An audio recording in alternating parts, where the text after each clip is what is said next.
perkenalkan, nama saya Maria Devi Aprilia. Saya mahasiswi dari Program Studi Sistem dan Teknologi Informasi di Universitas Cakrawala. Pada kesempatan kali ini, saya akan membahas dan merangkum materi dari mata kuliah Pengantar Keilmuan Komputer. Materi ini diambil dari guest lecture yang disampaikan oleh Ibu Mirato Kusnamufida yang mengangkat topik tentang Understanding Database and Exploring Big Database. Selain itu, saya juga akan mengulas sedikit mengenai penelitian beliau yang berjudul Deep Learning Model for Parking Occupancy. Meskipun penelitian ini belum dipublikasi, namun sudah memberikan wawasan mendalam tentang bagaimana teknologi deep learning dapat diaplikasikan untuk memprediksi ketersediaan parkir dengan harapan bisa menjadi solusi dalam pengelolaan parkir di perkotaan. Saya harap rangkuman ini dapat memberikan pemahaman yang jelas mengenai dasar-dasar data science, tantangan yang ada, dan aplikasi nyata dari teknologi dalam kehidupan sehari-hari, khususnya dalam permasalahan perkotaan seperti manajemen parkir. Yuk, mari kita bahas! Menurut Amazon Web Service, data science adalah studi data untuk mengekstrak wawasan yang bermakna bagi bisnis. Ini adalah pendekatan multidisiplin yang menggabungkan prinsip dan praktik dari bidang matematika, statistik, kecerdasan buatan, dan teknik komputer untuk menganalisis sejumlah besar data. Analisis ini membantu ilmuwan data untuk mengajukan dan menjawab pertanyaan seperti apa yang terjadi, mengapa itu terjadi, apa yang akan terjadi, dan apa yang dapat dilakukan dengan hasilnya.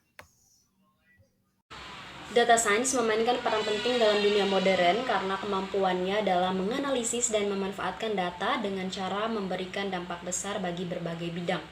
Berikut ada beberapa alasan mengapa data science begitu penting. Oke, kita lanjut ke slide berikutnya, yaitu data collection.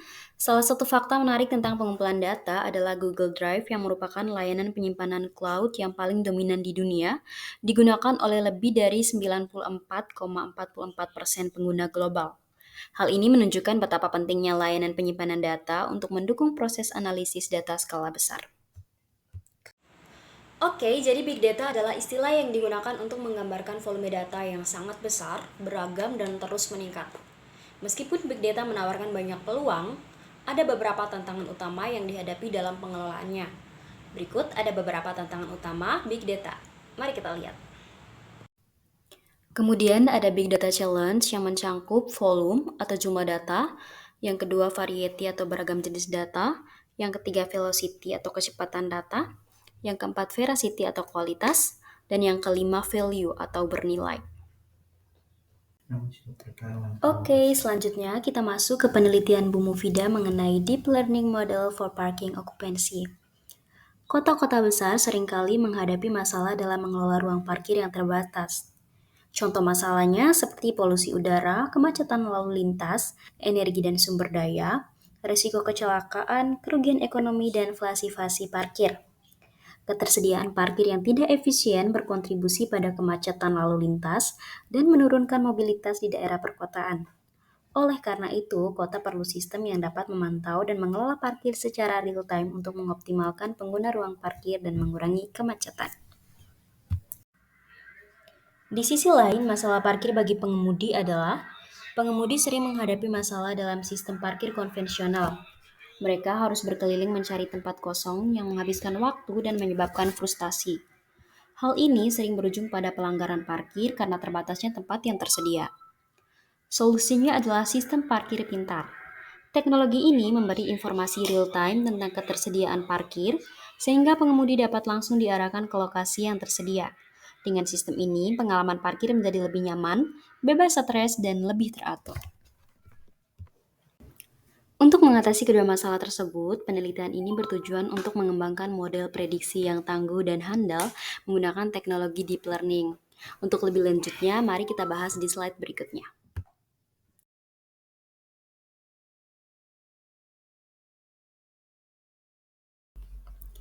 Untuk arsitektur solusi dan pengolahan data, dimulai dari yang pertama pengumpulan data. Data dikumpulkan dari berbagai sensor dan perangkat IoT atau Internet of Things yang dipasang di area parkir dan jalanan. Kemudian yang kedua pembersihan dan integrasi data. Setelah dikumpulkan, data ini dibersihkan dan diintegrasikan agar siap digunakan dalam proses deep learning. Dan yang terakhir, rekayasa fitur.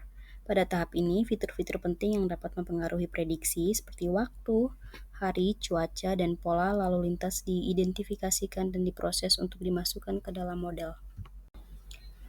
Model ini menggunakan LSTM untuk menangani data sekuensial dan mempertimbangkan informasi kontekstual.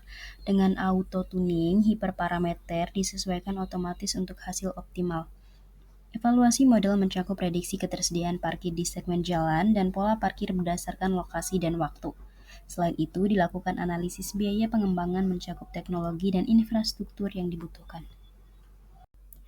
Untuk menerapkan model ini, digunakan berbagai alat optimisasi dan perpustakaan Python seperti pustaka machine learning dan pustaka tuning parameter untuk memastikan model dioptimalkan secara efisien.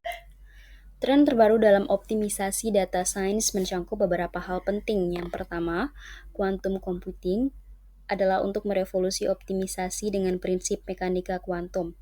Yang kedua, algoritma optimisasi lanjutan seperti exfoliation dan Bayesian optimization. Yang ketiga, meta learning. Yang keempat, auto ML. Yang kelima, optimisasi pipeline machine learning. Dan yang keenam, mengikuti tren terkini, memanfaatkan kemajuan terbaru untuk penelitian lebih efektif. Jadi, itulah inti dari materi yang disampaikan dalam guest lecture oleh Ibu Mufidah. Solusi yang berbasis data science dan teknologi deep learning untuk mengatasi tantangan parkir di perkotaan merupakan sebuah langkah maju yang inovatif. Saya berharap rangkuman ini bisa memberikan inspirasi dan wawasan baru bagi kita semua tentang bagaimana teknologi bisa benar-benar diimplementasikan untuk meningkatkan kualitas hidup di kota-kota besar. Terima kasih telah meluangkan waktu untuk menyimak video ini. Jika ada yang ingin diskusikan lebih lanjut, saya sangat terbuka untuk berdiskusi dan berbagi wawasan. Sampai jumpa di kesempatan berikutnya. Semoga sehat selalu dan tetap semangat belajar.